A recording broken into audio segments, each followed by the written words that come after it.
Bonjour à tous, Nathalie Rago, Chambre d'agriculture du Lot.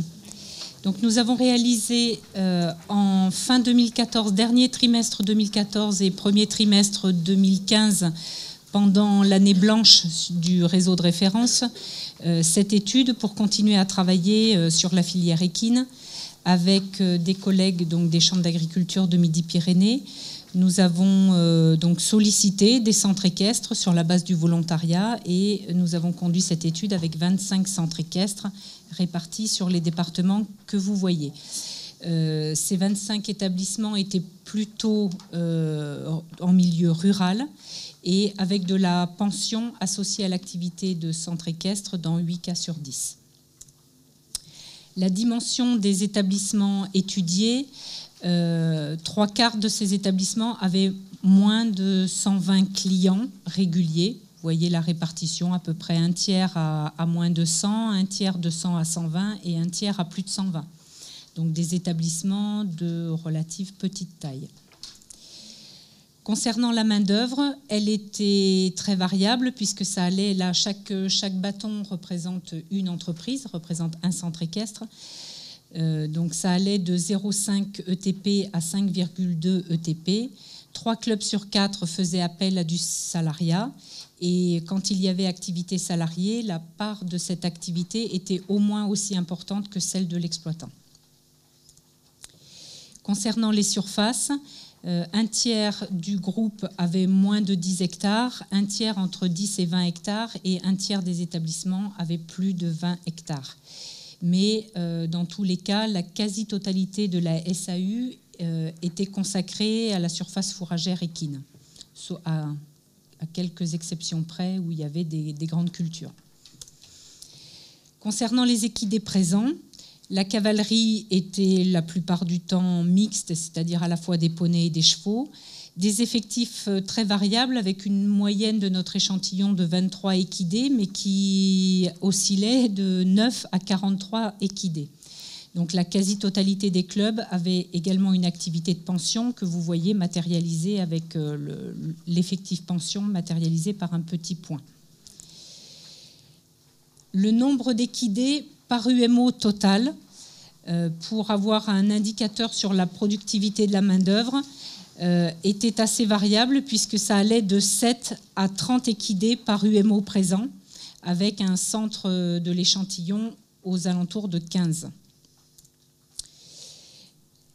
L'effectif d'équidés d'enseignement, si on sort les équidés pension, les équidés uniquement affectés à une activité d'enseignement, étaient là aussi assez variables, même si on les prenait avec un nombre de clients identiques. Si vous voyez sur le graphique la flèche rouge, pour des dimensions, pour des structures aux alentours de 120 clients, eh bien, on avait des structures qui avaient 16 équidés d'enseignement jusqu'à une quarantaine pour le même nombre de clients. Donc déjà, ça interpelle un petit peu sur la gestion de la cavalerie. Quand on regarde les produits d'enseignement affectés, ramenés à l'équidé d'enseignement, les recettes sont extrêmement variables puisque dans notre échantillon, ça allait de 1 à 6, c'est-à-dire de 1 000 € de recettes d'enseignement par équidé d'enseignement jusqu'à 6 000 €. Donc on s'est posé la question de savoir si cet écart très important était dû à une différence sur le nombre d'heures vendues par équidé ou à une différence sur le prix de l'heure. Alors après analyse des heures vendues par équidé et par an, on a eu la réponse, c'est bien la dispersion du produit d'enseignement était bien due au nombre d'heures vendues par équidé présent, qui était très variable, avec des écarts allant de moins de 100 heures vendues par équidé à plus de 400 heures vendues par équidé. Et on fait le constat que la cavalerie est très souvent surdimensionnée, puisque dans notre groupe, un quart des clubs ne vendaient qu'1 à 2 heures d'équitation par équidé présent et par semaine. Donc la moyenne, si on ramène les heures vendues aux clients réguliers, on était dans cet échantillon à une quarantaine d'heures vendues par client et par an, soit l'équivalent d'1 heure par semaine hors vacances scolaires. Donc on se rend compte là aussi que c'est extrêmement faible. D'autant qu'on est sur une clientèle rurale à faible pouvoir d'achat et avec l'effet crise qui commençait à se faire sentir par-dessus. Ça, c'était pour la partie produit. Si on regarde les charges opérationnelles par équidé d'enseignement, là encore, des écarts très importants qui allaient de 1 à 7 sur les charges d'entretien des chevaux, donc qui varient de 300 € par équidé d'enseignement et par an jusqu'à 2200 € par équin et par an. Donc vous voyez sur un échantillon de 25 établissements l'ampleur des écarts. Si on zoome sur les charges d'alimentation, là encore, on a des écarts très importants et les niveaux les plus bas se retrouvent dans les exploitations qui sont autonomes en fourrage et dont certaines produisent même des céréales pour l'alimentation des chevaux. Alors, si on passe ensuite aux charges totales, c'est-à-dire charges opérationnelles plus charges de structure, plus les charges supplétives, donc rémunération du temps de travail de l'exploitant et rémunération des capitaux engagés, qu'est-ce que l'on constate? Si vous voyez le bâton rouge en haut, la partie rouge des histogrammes, c'est le poste travail. Donc on voit que dans la majorité des structures, ce poste travail est très important et il est même souvent supérieur aux frais d'entretien des chevaux. Par contre, il faut faire très attention dans l'interprétation et dans la comparaison des structures sur la partie charge totale ramenée à l'équidé par un effet de dilution ou de concentration des charges de structure. C'est-à-dire que si on a un centre équestre qui optimise bien sa cavalerie, donc qui a relativement peu de chevaux par rapport à son activité, on va concentrer les charges de structure sur peu de chevaux, ce qui va avoir tendance à faire apparaître un niveau élevé de charges à l'équidé présent, ce qui ne veut pas dire du tout que ça soit alarmant, au contraire. Par contre, en bas du graphique, on peut retrouver des structures qui gèrent beaucoup moins bien leur cavalerie et donc qui vont avoir un effet de dilution des charges de structure sur l'équidé présent. Donc sur ce point-là, il faut bien faire attention à l'analyse de ce critère. On en arrive à la rémunération de l'exploitant, ou plus exactement à l'EBE, ramené à l'UMO exploitant. Donc on constate là encore une très grande disparité, c'est logique, puisqu'on a vu une grande disparité sur les produits, une grande disparité sur les charges. Donc logiquement, on en arrive à une grande disparité sur le revenu, avec des structures qui, à taille identique, peuvent avoir des EBE extrêmement différents. Quand on se positionne sur la flèche horizontale, là, avec des structures aux alentours de 120-150 licenciés, enfin clients réguliers, eh bien on voit des structures qui arrivent à dégager un EBE de l'ordre de 12 000 € jusqu'à des structures qui dégagent un EBE de plus de 40 à 45 000 € par UMO exploitant. Donc une très forte variabilité des résultats. Et donc quand on en arrive à ce qui est le cœur de la méthode, c'est-à-dire le coût de production de l'heure d'enseignement équidé, on a observé dans notre échantillon donc des coûts de production de l'heure d'équitation vendue qui variaient de 7 € de l'heure jusqu'à plus de 48 € de l'heure. Alors je ferai une abstraction sur les 3 structures qui sont entourées là en pointillé, qui étaient 3 structures qui vendaient très peu d'heures. Donc on va les oublier, c'était des cas particuliers, soit des structures qui étaient en diminution d'activité pour des raisons que je pourrais expliquer. Mais si on prend le cœur de l'échantillon, là où il y a la flèche rouge, on voit quand même des structures qui, pareil, pour un même niveau de taille d'entreprise aux alentours de 100, entre 100 et 150 clients réguliers, on a une heure d'équitation vendue qui pouvait coûter de 7 € jusqu'à 27 € de l'heure.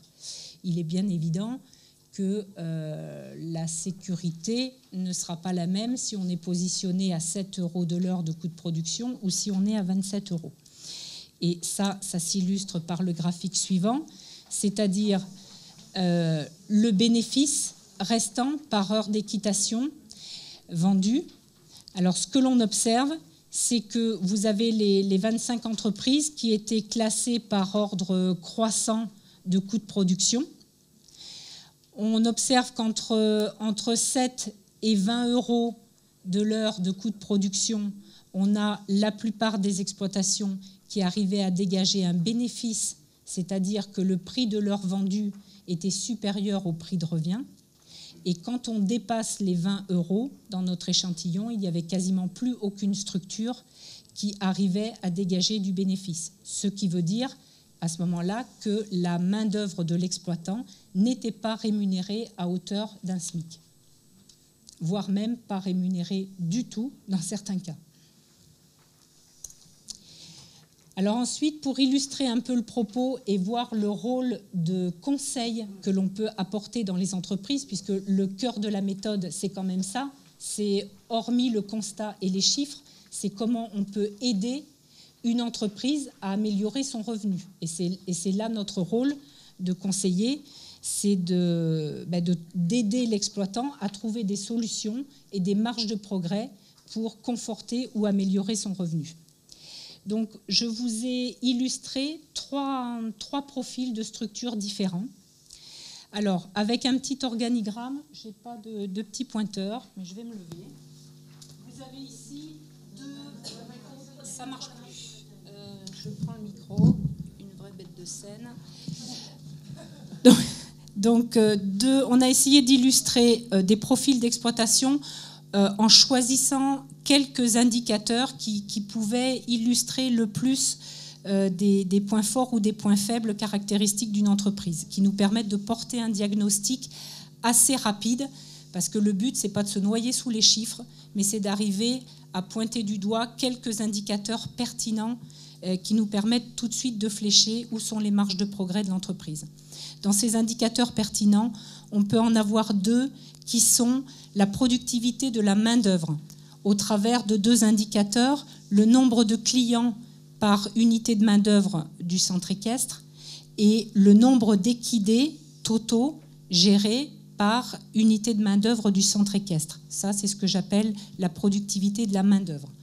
Ensuite, nous avons deux autres indicateurs qui sont la productivité de la cavalerie, avec d'une part le produit d'enseignement dégagé par équidé d'enseignement présent et les heures vendues par équidé présent. Ça nous caractérisera donc le niveau de productivité de la cavalerie.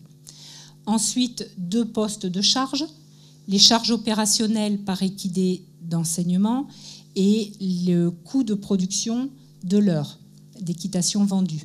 Et enfin, deux indicateurs de revenus, le BE par unité de main-d'œuvre et le BE par équin. Je me suis permis cette petite fantaisie parce qu'on était sur des structures relativement spécialisées. Donc à ce moment-là, on peut ramener le BE à l'équidé présent, ce qu'on ne pourrait pas faire si c'était des ateliers plus diversifiés. Donc sur ces trois structures,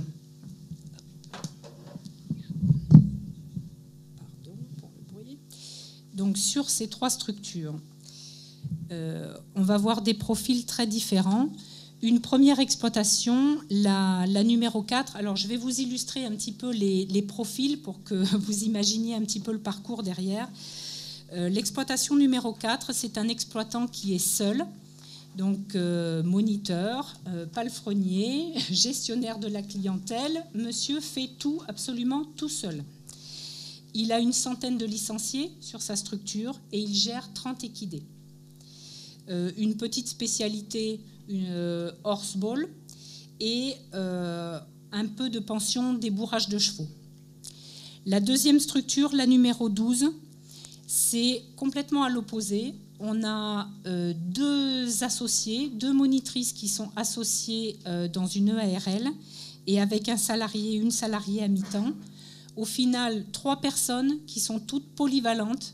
C'était une volonté de l'exploitation que chacun puisse assurer la totalité de l'activité et se remplacer.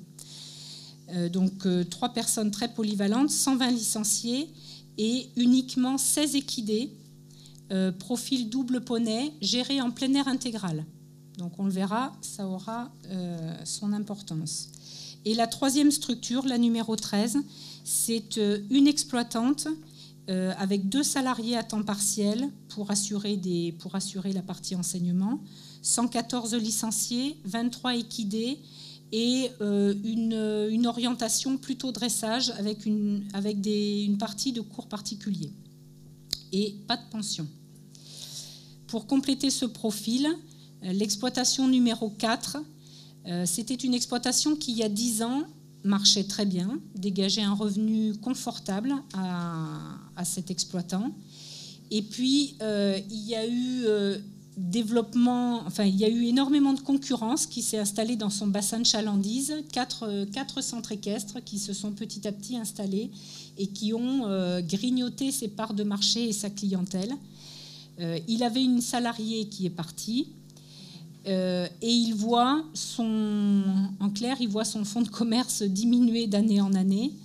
Et sa question, c'est: est-ce que je vais tenir encore 10 ans pour arriver à la retraite? La structure numéro 12, c'est une structure qui est en croisière. Donc, c'était mes 2 associés de tout à l'heure. Leur historique, c'est l'exploitation. Donc, le centre équestre s'est créé avec, au départ, une enseignante. Et puis, quelques années après, il y a eu une jeune monitrice qui s'est installée, qui s'est associée avec elle. Et l'objectif de cette entreprise, c'est un transfert progressif, c'est-à-dire que l'aînée, elle est en train de réduire petit à petit son activité pour la transmettre à la jeune. Donc une passation progressive de pouvoir et dans une logique d'optimisation des coûts. Là, la stratégie de cette entreprise, c'est un raisonnement permanent sur l'optimisation des coûts de production et la qualité de vie, ce qui est très intéressant comme challenge, très intéressant. Et la troisième structure, donc c'est une exploitante qui était installée en zone Montpellier-Rennes il y a quelques années avec une grosse entreprise, beaucoup de salariés, et qui a vendu cette structure pour s'installer sur quelque chose de dimensionné plutôt familial et qui veut maîtriser le développement de son entreprise. Alors elle est sur une entreprise qui se développe. En 2 ans, elle est passée de 80 à 120 licenciés. Elle a du monde qui attend à la porte. Je pense que dans 1 ou 2 ans, elle sera aux 150. Mais elle s'est fixée comme objectif de se plafonner à 150 pour rester sur une structure familiale. Elle ne veut pas retomber dans la grosse boîte qu'elle a connue à Montpellier et qu'elle a vendue. Donc voilà, elle veut rester sur cette dimension-là. Alors si on regarde passer cette historique qui a son importance, donc vous avez les résultats sur ces principaux paramètres et comment est-ce qu'on peut maintenant analyser les marges de progrès de ces 3 entreprises. Donc la numéro 4, on l'a vu, une excellente productivité de la main-d'œuvre puisque c'est une personne qui est toute seule, qui gère tout toute seule, notamment 30 équidés. Donc 30 équidés par UMO, on est à un très bon ratio. Donc ces marges de progrès ne sont pas sur la productivité de la main-d'œuvre, là il est au taquet. Par contre, la productivité de la cavalerie pourrait être améliorée. Je dis pourrait, parce que dans son contexte particulier d'activité de horseball, en fait, il n'a pas la possibilité de réduire sa cavalerie parce qu'il lui faut assurer des équipes. Et donc il sait qu'il est surdimensionné en cavalerie, mais c'est inhérent au segment de marché sur lequel il est. Donc, pas de possibilité d'améliorer de marge de progrès de ce côté. Par contre, une vraie possibilité d'améliorer les charges opérationnelles équines. Là, on a identifié des choses qui étaient améliorables en le comparant à ses collègues. Et malgré tout, un coût de l'heure d'équitation vendue qui est très bon puisqu'il est à 10 € de l'heure. Mais à quel prix? Parce qu'il est à 10 € de l'heure, parce qu'il fait tout seul. D'accord? Donc, en réalité, on est sur un revenu qui est de l'ordre de 21 000 € par exploitant, par unité de main-d'œuvre. Ça pourrait paraître tout à fait satisfaisant. En réalité, c'est une exploitation qui est extrêmement fragile et qui est très peu transmissible, puisqu'on l'a vu, son chiffre d'affaires a plutôt tendance à se réduire, et système extrêmement fragile parce qu'il est seul, et qu'en cas de problème, c'est vite la catastrophe. Exploitation numéro 12, le contre-pied. On est là sur, on l'a dit, c'est nos deux associés qui ont fait résolument le choix d'optimiser la qualité de vie. C'est-à-dire que c'est une structure, on l'a dit, où les trois enseignants, donc les 2 associés plus la salariée, sont en capacité d'assurer la totalité des travaux, chacune leur tour. Et donc elles s'organisent des jours et des heures de garde. Le centre équestre est ouvert 365 jours par an, 7 jours sur 7. Mais malgré tout, comme elles sont à 3 à tourner sur la structure, elles ont une très bonne qualité de vie, elles ont leurs jours de repos, elles partent en formation, une extrême disponibilité. Et donc ça faisait partie de ce qui était, enfin, des cibles, des objectifs de l'entreprise. Et donc la productivité de la main-d'œuvre, elle n'est pas optimum, mais ça n'est pas l'objectif. L'objectif est tout au contraire. La productivité de la cavalerie, elle est excellente. On est sur une exploitation qui a fait le choix de travailler uniquement avec des doubles poneys très polyvalents. Donc on n'a pas le super cheval machin truc, on n'a pas le tout petit poney, on a des doubles poneys bien dressés qui peuvent tout faire. Et avec 16 doubles poneys, on fait le tour de tous les besoins de l'entreprise. Des charges opérationnelles qui sont optimisées, donc peu de marge de progrès là-dessus, et un coût de l'heure qui est à 16 € de l'heure, alors qui peut paraître beaucoup plus important que dans notre premier cas, mais le premier cas, ça se faisait parce que l'exploitant était seul, alors que là, on rémunère 3 personnes. Donc on est malgré tout, sur ce dimensionnement-là, sur quelque chose de très viable. Et la conclusion que l'on peut faire, c'est qu'on est là sur un profil extrêmement robuste et transmissible, alors que si on regarde sur le revenu, on est à 21 000 € de BE, comme dans la première structure. Donc on voit que le BE, là, ce n'est pas forcément un critère hyper satisfaisant pour faire le tour de la question. C'est pas suffisant pour faire l'analyse. Notre 3e exploitation, donc la dame qui s'est installée il y a 2 ans, donc productivité de la main-d'œuvre améliorable, mais elle va s'améliorer puisqu'elle est en train de consolider sa clientèle et de monter petit à petit. Donc ça, c'est un point qui va s'améliorer. La productivité de la cavalerie est relativement satisfaisante. Elle pourrait être encore un peu améliorée, c'est pareil, ça va être amélioré aussi par le fait du nombre de clients qui va augmenter, sans augmentation de la cavalerie. Les charges opérationnelles sont perfectibles, c'est une des cibles qui peut être travaillée sur cette structure. Le coût de l'heure d'équitation est à 13 €, donc il est relativement satisfaisant. Et le revenu est très bon puisqu'on est à 33 000 € de BE par unité de main-d'œuvre. Donc sur l'exploitation numéro 13, je la qualifierais d'un système efficace et qui est encore en progression, donc qui va encore s'améliorer. Donc vous voyez qu'au travers de ces indicateurs, on peut très rapidement flécher où sont les marges de progrès de l'entreprise et cibler les efforts sur un compartiment ou sur un autre du fonctionnement du centre équestre. Pour conclure, je dirais que cette première expérimentation nous a permis de mettre d'une part en évidence l'extrême variabilité des résultats d'une entreprise à une autre, que ce soit sur les postes de produits ou sur les postes de charge, ce qui est plutôt intéressant parce que ça montre qu'on a du travail à faire et qu'on a un rôle là dans l'accompagnement de ces entreprises et que le travail de groupe et de comparaison qu'on est en train de faire va être particulièrement utile à la profession. Le deuxième intérêt de cette expérimentation, c'est qu'il a permis de commencer à identifier des premiers indicateurs synthétiques d'analyse du fonctionnement des structures. On commence à voir des ratios qui peuvent avoir un peu de pertinence. Au milieu d'une nuée de chiffres, il faut bien arriver à en trouver quelques-uns sur lesquels on peut focaliser très rapidement pour juger du bon fonctionnement de l'entreprise. Ensuite, ça a permis de tester une démarche de conseil individuel et collectif, puisque je ne l'ai pas précisé au début, mais cette opération s'est conduite sur un mixte de travail de groupe et de retour sur du travail individuel dans l'exploitation, pour une fois qu'on avait identifié en collectif la variabilité des résultats, on revenait en individuel travailler sur des marges de progrès, puis on revenait sur du collectif pour mutualiser des solutions possibles pour atteindre ces marges de progrès. Donc cet aller-retour entre l'individuel et le collectif était particulièrement intéressant et riche pour les gens qui ont participé. Et donc ça a permis de mettre en évidence des marges de progrès pour améliorer le revenu. Donc dans un contexte un peu déprimant, de crise économique, de TVA, de réforme des rythmes scolaires, enfin tout pour se pendre, là on avait finalement